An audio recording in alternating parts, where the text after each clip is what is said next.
12월 18일 수요 예배를 시작하도록 하겠습니다. 복 있는 사람은 악인들의 꾀를 따르지 아니하며 죄인들의 길에 서지 아니하며 오만한 자들의 자리에 앉지 않고 오직 여호와의 율법을 즐거워하여 그의 율법을 주야로 묵상하는도다. 그는 시냇가에 심은 나무가 철을 따라 열매를 맺으며 그 잎사귀가 마르지 아니함 같으니 그가 하는 모든 일이 다 형통하리로다. 악인들은 그렇지 아니하며 오직 바람에 나는 겨와 같도다.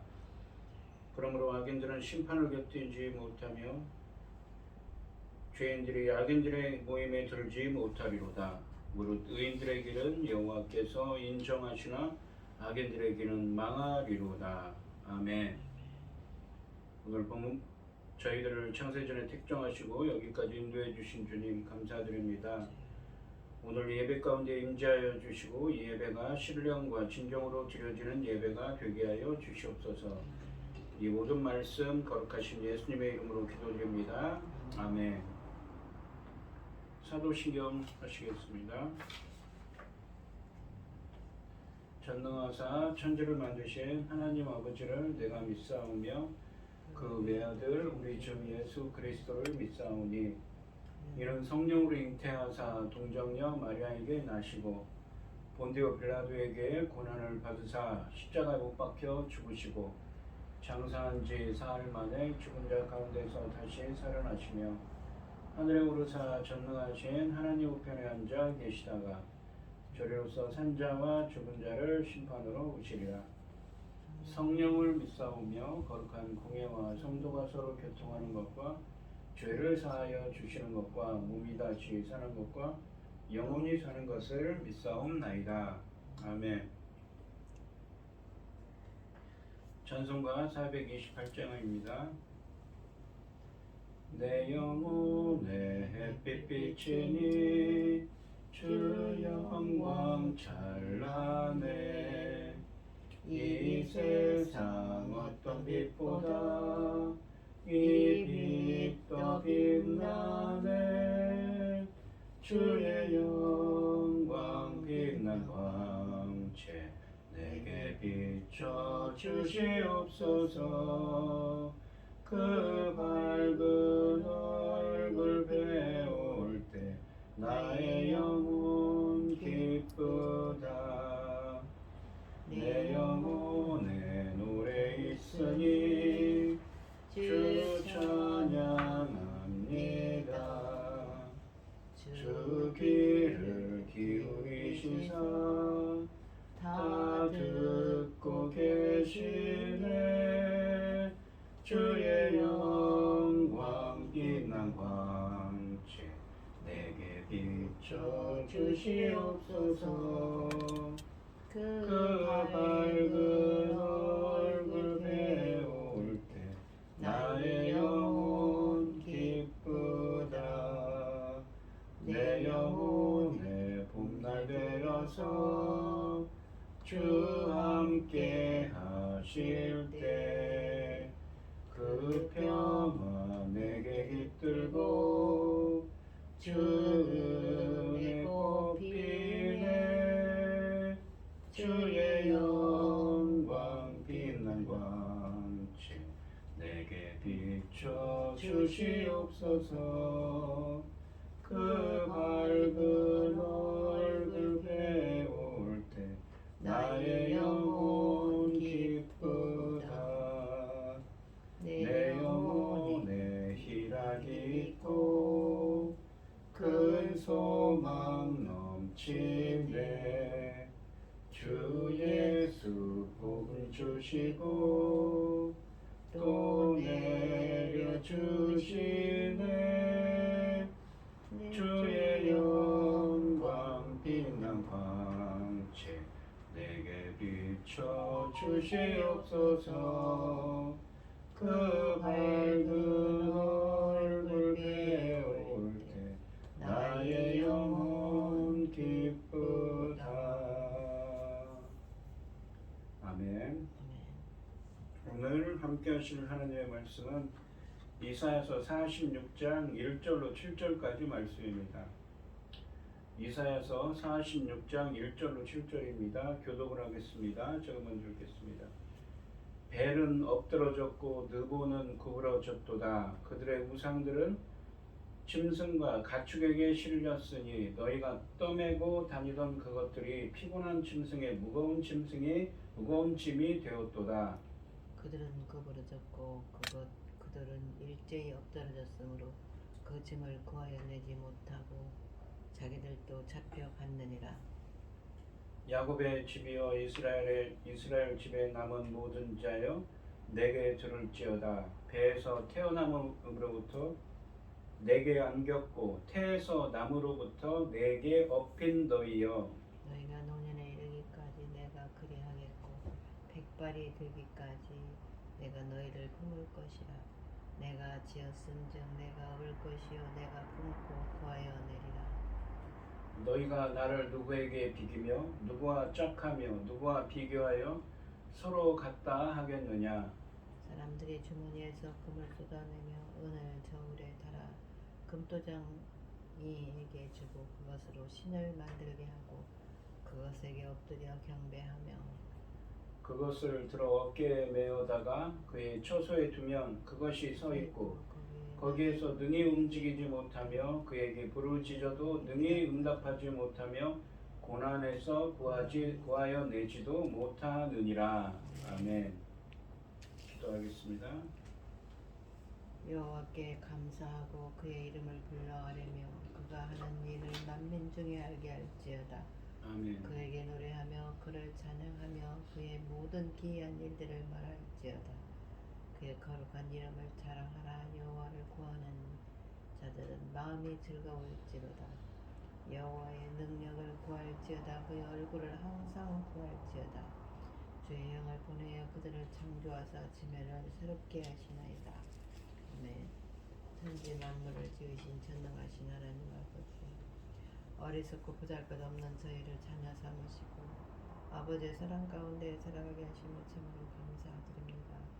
지금 이 시간도 세상은 온갖 일을 어지럽고 어수선할지라도 아버지 하나님 저희들 이 시간 하나님께 예배드릴 수 있도록 인도하시니 감사드립니다. 전능하신 하나님 아버지, 저희 나라 대한민국을 기억하여 주시옵소서. 아버지 앞에 너무 죄송해서 말씀드리기도 어려운 가운데 있는 이 나라 아버지 하나님 불쌍히 여겨 주시옵소서. 그동안에 이만큼이라도 우리가 잘 지키고 온 것도 아버지 하나님께서 지켜주신 것이 아닙니까?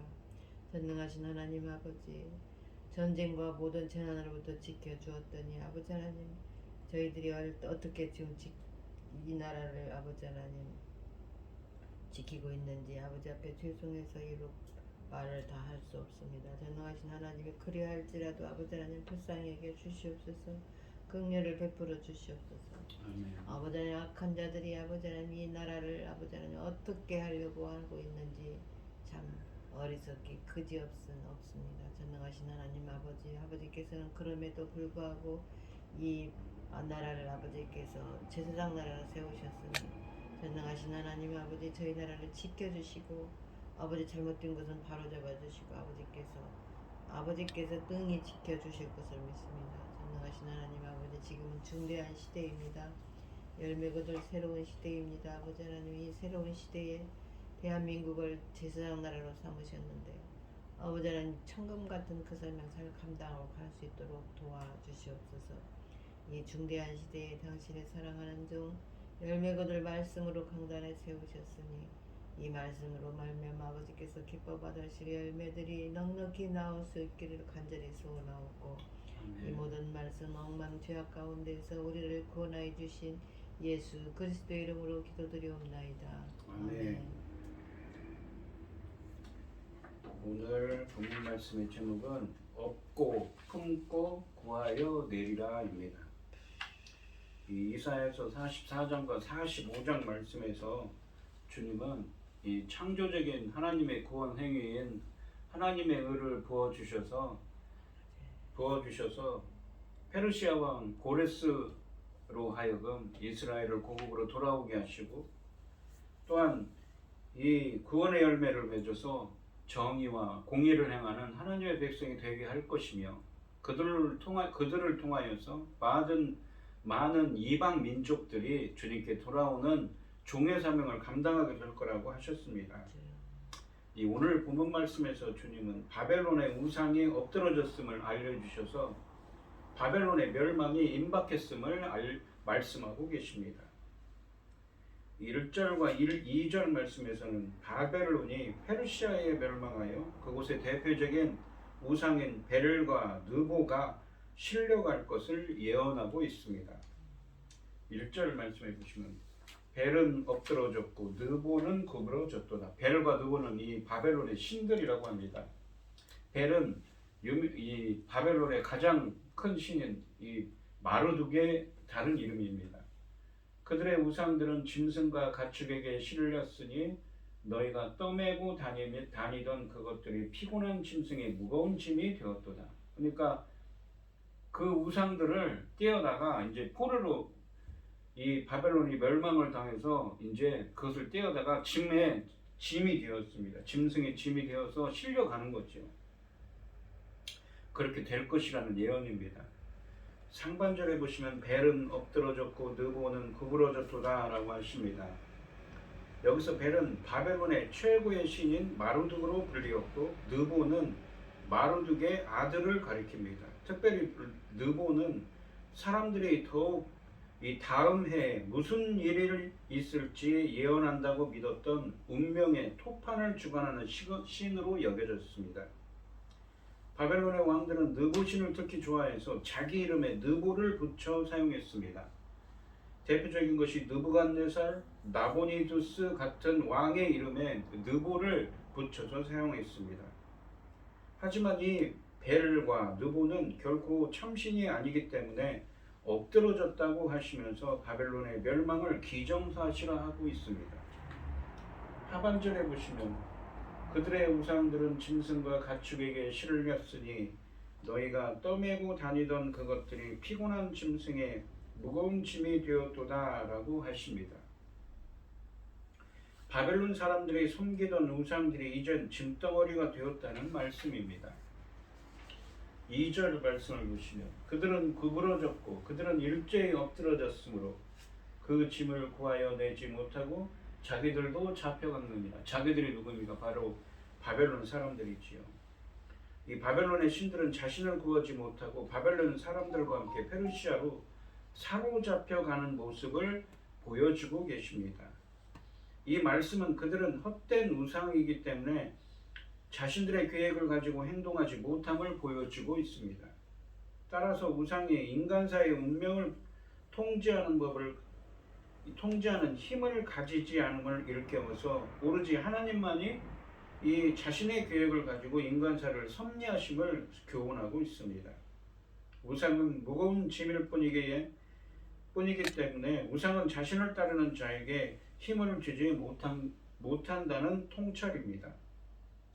1절과 2절 말씀은 바벨론의 우상이 엎드러졌으며 자신을 구하지 못하고 바벨론 사람들과 함께 페르시아로 사로잡혀가는 모습을 알려주셔서 바벨론의 멸망이 임박했음을 말씀하고 계십니다.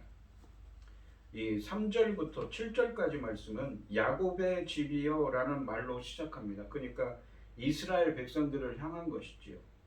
바벨론의 우상이 무너지는 상황에서 하나님을 신뢰할 것을 촉구합니다. 하나님과 바벨론의 우상의 헛됨을 대조시켜서 하나님의 계획을 신뢰하도록 권면하고 있습니다. 그러니까 이 이사야서 40장부터 66장까지 말씀은 이 이스라엘 백성들이 주전 약 586년경에 바벨론의 이 멸망을 당해서 포로로 끌려간 상황을 전제로 해서 얘기한다고 그랬죠. 그러니까 너희들이 이렇게 1절과 2절에 바벨론의 신들이 꼭 구부러지고 엎드러진 것처럼 바벨론이 멸망할 것이며 하나님의 계획은 이루어질 것이라고 재차 강조하고 있는 것입니다. 3절 말씀해 보시면 야곱의 집이여 이스라엘 집에 남은 모든 자여 내게 들을지어다. 배에서 태어남으로부터 내게 안겼고 태에서 남으로부터 내게 업힌 너희여 라고 하십니다. 상반절에 보시면 이 야곱의 집이여 이스라엘 집에 남은 모든 자여 내게 들을지어다 라고 하십니다. 여기서 이스라엘 집에 남은 모든 자란 비록 바벨론의 포로로 끌려갔지만 끝까지 신앙을 지킨 유다 백성을 가리킵니다. 하반절에 보시면 배에서 태어남으로부터, 그러니까 어머니의 태죠. 어머니의 뱃속에서 태어남으로부터 내게 안겼고, 태에서 남으로부터, 어머니 뱃속으로부터 남으로부터 내게 업힌 너희여 라고 하십니다. 하나님께서 이 안아주시고 업어주셨다고 표현합니다. 배나 태는 태로 번역된 히브리어는 둘 다 자궁을 의미합니다. 하나님은 애굽 이스라엘이 태에서 날 때부터 그를 안아주시고 업으셨다고 하십니다. 여기서 안겼고와 업힌으로 번역된 히브리어 단어는 각각 아마스와 나사라는 단어입니다. 흥미롭게도 이 단어들은 1절 말씀에서 사람들의 우상을 떠매고 다니던으로 번역한 동사들과 같은 단어입니다. 그러니까 이 하나님께서는 하나님의 백성인 이스라엘을 어머니 뱃속에서 태어날 때부터 안고 업었다고 표현하는데 1절에 보시면 바벨론의 우상들은 너희가 떠매고 다니던 할 때 떠매고 다니던과 똑같은 단어입니다. 우상들은 바벨론의 사람들이 우상들을 떠매고 다녀요. 우상들을 어떻게 하고 다녀요? 안고 업고 다닌다는 표현이죠. 누가요? 바벨론 사람들이 바벨론의 우상을 안고 업고 다닌다는 표현입니다. 똑같은 표현을 쓰고 있는 것입니다. 우상은 사람들이 안고 업고 다니는 없는 존재인 반면에 이스라엘을 안고 업으셨다고 말씀하셔서 우상과 하나님을 대조시키고 있습니다. 이런 대조를 통해 진정으로 인간에게 힘을 주는 분은 하나님이심을 부각시키고 있으며 하나님께서는 아버지의 사랑과 같은 심정으로 그들을 보호하신다는 사실에 대하여 말씀하고 계십니다. 4절 말씀을 보시면 너희가 노년에 이르기까지 내가 그리하겠고, 그러니까 어머니 뱃속에서 태어날 때부터 안고 안으셨고 업어주셨는데 하나님께서 이스라엘 백성들을 너희들이 노년에 이르기까지 죽을 때까지 내가 그리하겠고 안고 업어주신다고 하시고 백발이 되기까지 내가 너희를 품을 것이라. 그러니까 이번에는 품는다는 표현을 또 씁니다. 안고 업고 또한 품어주신다고 하시죠. 내가 지었은즉 내가 업을 것이 없다는 표현이 또 쓰입니다. 같은 단어입니다. 이 낫사라고 그랬죠. 내가 품고 구하여 내리라. 내가 품고 구원할 것이라는 것이죠. 그러니까 어디로부터요? 바벨론 포로로부터 돌아오게 할 거라는 것이죠. 4절 말씀해 보시면 이 상반절에서 너희가 노년에 이르기까지 내가 그리하겠고 백발이 되기까지 내가 너희를 품을 것이라 라고 하십니다. 3절 말씀처럼 태어날 때부터 자신의 백성을 안고 업으신 하나님은 그들의 노년에까지 백발이 되기까지 그들을 안고 업고 품으실 사발이라는 이 동사를 사용했습니다. 안고 업고 아마스 업고 나사 품으실 사발 품으시는 하나님이시라고 말씀하시는 것이죠. 이 신명기 말씀해 보시면 신명기 32장 11절로 12절에 보시면 광야에서 아직 가나안 땅에 들어가지 못한 백성들에게 이런 표현을 씁니다. 광야에서 지난 40년간의 광야 생활을 회상하면서 모세가 이스라엘 백성들에게 하는 말씀이 있지요. 모세를 통해 주신 말씀입니다. 마치 독수리가 자기의 보금자리를 어지럽게 하며 자기 새끼 위에 너풀거리며 그의 날개를 펴서 새끼를 받으며 그의 날개 위에 그것을 엎는 것 같이, 뭐요? 독수리가 새끼를 엎는다는 표현을 쓰죠. 이 없다는 표현과 같은 히브리어를 여기서 사용하고 있습니다. 마치 독수리가 새끼를 엎는 것 같이 하나님께서 이스라엘 백성들을 광야에서 이스라엘 백성들을 보호하셨는데 그걸 빗대서 표현합니다. 12절에 보시면 여호와께서 홀로 그를 인도하셨고 그와 함께한 다른 신이 없었도다. 그러니까 광야에서 이스라엘 백성들을 보호하시고 인도하신 하나님, 마치 독수리가 새끼를 엎는 것처럼 그 같은 히브리어를 여기서 사용합니다. 이 신명기 32장 11절로 12절 말씀에서도 하나님이 이스라엘을 애굽에서 나오게 하실 때 독수리가 새끼를 얻고 보호하고 인도한 것처럼 노년에 이르기까지 그들을 업고 보호하시고 인도하실 것을 말씀하고 계십니다. 그리고 그들을 이 출애굽한 것처럼 어떻습니까? 새로운 제2의 출애굽을 통해 이 바벨론을 탈출하고 고국으로 돌아오게 하실 것을 포로 귀환하게 하실 것을 말씀하고 계신 것이지요. 이 신명기 32장 11절에 없다로 번역한 히브리어 단어도 3절 말씀에 나오는 나사입니다. 그리고 이 4절에도 나오는 없다는 표현을 쓴 똑같은 히브리어를 사용했습니다. 하반절에 보시면 내가 지었은즉 내가 업을 것이요 내가 품고 이 46장 이사야서 46장 4절에 보시면 이 하반절에 보시면 내가 지었은즉 내가 업을 것이요 지었다는 표현은 야자르라고 해서 하나님께서 천지 창조를 하실 때 인간을 흙으로 몸을 짓다 할 때 그 표현입니다.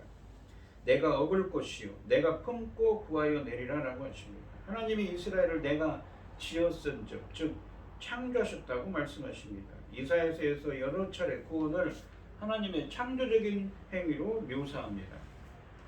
하나님이 출애굽한 이스라엘과 시내산에서 언약을 맺고 나는 너희의 하나님이 될 것이며 너희는 내 백성이 될 것이라고 하신 말씀을 의미합니다. 그것처럼 그들을 하나님의 백성으로 구속한 사건을 무엇입니까? 창조적인 사건으로 하나님의 창조적인 행위로 표현하는 것이죠. 즉 이스라엘을 하나님의 백성으로 구속하신 것을 의미합니다. 내가 업을 것이요 내가 품고 구하여 내리라 라고 말씀하십니다. 4절 말씀에서는 이 신명기 32장 11절로 12절 말씀의 동일한 진술을 의도적으로 사용해서 출애굽한 이스라엘을 보호하고 인도하신 것처럼 하나님이 제2의 출애굽을 통해 그들을 다시 업고 보호하시고 구원하실 것을 말씀하십니다. 이 말씀은 이사야서 44장과 45장 말씀처럼 하나님의 이 창조적인 구원행에 의를 부어주셔서 이 페르시아 왕 고레스로 하여금 이스라엘 백성들을 포로에서 구원하게 다시 고국으로 돌아가게 하실 것이고 하나님의 의를 부어주셔서 어떻습니까? 공의와 정의를 행하는 하나님의 백성이 되게 하신다는 것을 말씀하고 있습니다.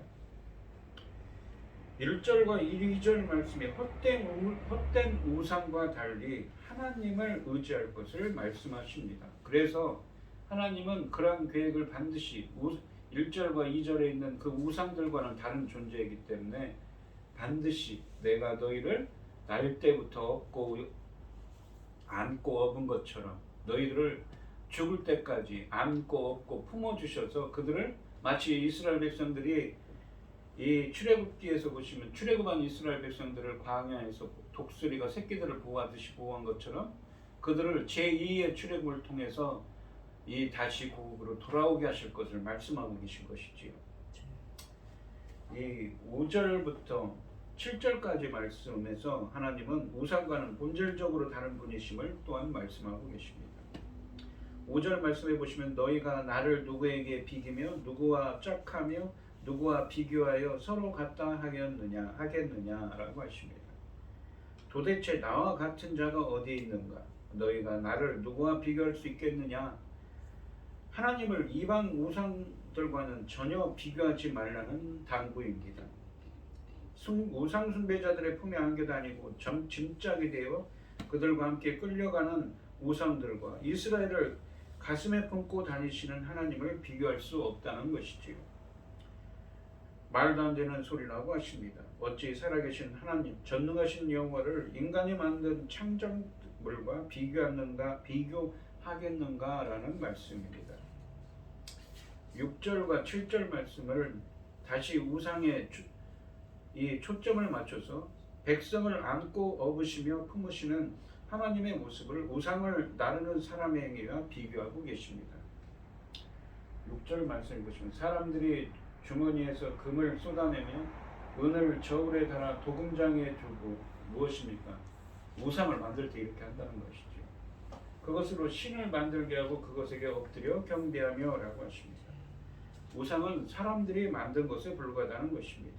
사람들이 우상을 만들기 위해 자기 주머니에서 금을 쏟아내고 은을 저울에 달아 도금장이들이 이 도금장이들에게 줍니다. 도금장이는 그것으로 신상을 만들고 사람들은 우상 앞에 엎드려 경배합니다. 참 어리석은 행위라는 것입니다. 7절 말씀해 보시면 그것을 들어 어깨에 메어다가 그의 처소에 두면 그것이 서 있고 거기에서 능히 움직이지 못하며 그에게 부르짖어도 능히 응답하지 못하며 고난에서 구하여 내지도 못하느니라 라고 하십니다. 상반절에서 그것을 들어 어깨에 메어다가 그의 처소에 두면 그것이 서 있고 라고 되어 있습니다. 먼저 그것을 들어 어깨에 메어다가 라고 하시는데 우리가 3절과 4절 말씀에서 하나님은 사람을 우리 이스라엘 백성들을 안고 업으시고 품으시는 분이라고 했습니다. 이때 쓰여진 히브리어가 아마스, 나사, 사발이라고 했는데 7절 말씀에서는 우상의 경우 사람이 우상을 들어 이 어깨에 맨다고 하죠. 든다 할 때 이 말이 나사이고 어깨에 맨다고 할 때 이 말이 우리가 하나님께서 우리 이스라엘 백성들을 하나님의 백성들을 품는다고 할 때 쓰여지는 그 사발이라는 동사입니다. 하나님의 형상인 인간은 하나님이 안고 업고 품으시는 존재입니다. 하지만 하나님을 믿지 않는 자들은 하나님의 위치에 서서 하나님을 가짜 형상화한 우상을 안고 품고 품는다는 말씀입니다. 이어서 그의 처소에 두면 그것이 서 있고 라고 하시고 또한 하반절에서는 거기에 능히 움직이지 못하며 그에게 부르짖어도 능히 응답하지 못하며 고난에서 구하여 내지도 못하느니라 라고 하십니다. 우상은 아무 생명도 없고 힘이 없습니다. 사람들이 우상을 어깨에 메고 우상을 둘 자리에 내려놓습니다. 우상은 내려놓은 그곳에서 움직이지 않고 그대로 서 있습니다. 생명이 없는 존재입니다. 사람들이 우상을 향해 아무리 부르짖어도 아무 답도 주지 못합니다. 어디 그뿐이겠습니까? 고난당하는 사람을 구원하지도 못합니다. 아무 능력이 없는 것이지요. 바벨론의 신을 비롯한 모든 우상의 허상을 폭로하고 계십니다. 그것들은 아무것도 할 수 없는 무거운 짐에 불과합니다. 우상 숭배자들을 지켜주기는커녕 보호받아야 하며 짐이 될 뿐입니다. 하나님이 이처럼 신랄하게 우상을 고발하시는 이유는 자기 백성의 마음을 우상에게 빼앗기지 않기 위함이었습니다. 오늘날 많은 사람들이 돈, 쾌락, 성공, 권력 등의 우상으로 삼아 그것이 자기를 구원할 것처럼 살아갑니다. 그러나 하나님은 우리가 속지 않도록 우상의 무상함을 지속해서 말씀하고 계신 것이지요.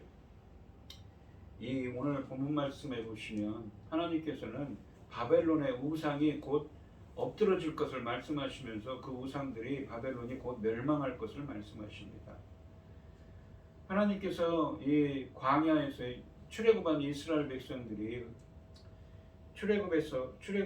백성들을 광야에서 마치 독수리가 자기 새끼를 업은 것처럼 하나님께서는 날 때부터 죽을 때까지 안고 업고 품어주셨다고 이스라엘 백성들을 품어주셨는데 바로 그런 자들이 바로 너희들이다 라고 하면서 이스라엘 백성들이 출애굽을 한 것처럼 할 때 하나님께서 그렇게 보호하고 인도하신 것처럼 너희들을 바벨론으로부터 다시 고국으로 인도하실 것을 말씀하십니다. 하나님의 창조적인 구원의 기인 을을 부어주셔서 그들이 페르시아 왕 고레스로 하여금 그들이 고국으로 다시 돌아오게 하실 것이고 이 구원의 열매를 맺어서 공의와 정의를 행하는 하나님의 백성이 되게 하실 것이라고 약속하십니다. 우리 성도님들도 이스라엘을 안고 업고 품으신 것처럼 우리들도 안고 업고 품어주시고 하나님의 이 창조적인 하나님의 구원행위인 의를 부어주셔서 예수 그리스도를 통한 새로운 출애굽을 통해 구원의 열매를 맺고 공의와 정의를 행하는 하나님의 백성이 되시기를 주님의 이름으로 축원드립니다. 기도하겠습니다. 하나님 아버지 감사합니다. 오늘 본문 말씀에서 바벨론의 우상이 엎드러진 것을 신호로 곧 바벨론의 멸망이 임박했음을 말씀하고 계십니다. 그러면서 이스라엘 백성들을 마치 독수리가 새끼를 안고 업고 품은 것처럼 출애굽한 이스라엘 백성들을 광야에서 보호하시고 인도하신 하나님께서 그런 것처럼 하나님의 백성인 유다 백성들을 다시 고국으로 인도하실 것을 보호해 주실 것을 말씀하십니다. 바로 하나님께서 부어주시는 창조적인 구원 행위인 의를 부어주셔서 그들을 고레스 왕으로 하여금 페르시아에서 다시 고국으로 돌아오게 하실 것이고, 구원의 열매를 맺어서 공의와 정의를 행하는 하나님의 백성이 되게 할 것을 말씀하고 계십니다. 바로 우리 오늘날을 살아가는 우리 성도들에게는 예수 그리스도를 통한 새로운 출애굽의 말씀이죠. 이스라엘 백성들을, 출애굽한 이스라엘 백성들을 인도해 주시고, 또한 오늘 본문 말씀에 있는 것처럼 바벨론은 포로되었던 이스라엘 백성들을 고국으로 인도하신 하나님께서 그러한 것처럼 저희들도 인도하여 주셔서 예수 그리스도를 통한 새로운 출애굽을 통하여서 저희들도 주님께 돌아가고, 또한 창조적인 하나님의 구원 행위인 의를 부어 주셔서 공의와 정의를 행하는, 구원의 열매를 맺어서 공의와 정의를 행하는 하나님의 백성이 될 수 있도록 인도하여 주시옵소서. 이 모든 말씀 거룩하신 예수님의 이름으로 기도드리옵나이다. 아멘.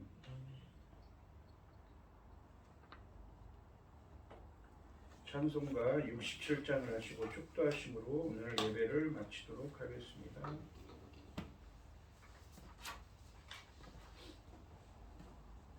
영광의 왕께 다 경배하며 그 크신 사랑 늘 찬송하라.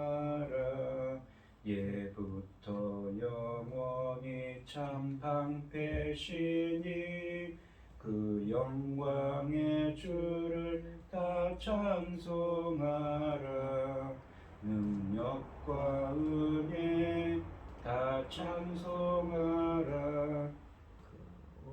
그 옷은 햇빛, 그 집은 궁창, 그 노랫소리로 준호하시고 폭풍의 날개로 달려가신다. 저 아름답고 놀라운 일이 가득한 이 땅 다 주의 조화. 그 힘찬 명령에 터 잡히나니 저 푸른 바다는 옷자락이라. 질그릇같이 연약한 인생 주의 의지하여 늘 강건하라. 온 백성 지으신 만왕이시니 그 자비 영원히 변함없어라.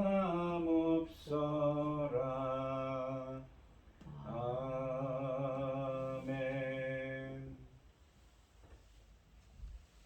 이제는 주 예수 그리스도의 은혜와 아버지 하나님의 극진하신 사랑과 성령의 교통하심이 성도들 머리머리 위에 이제로부터 영원히 함께 있을지어다. 아멘.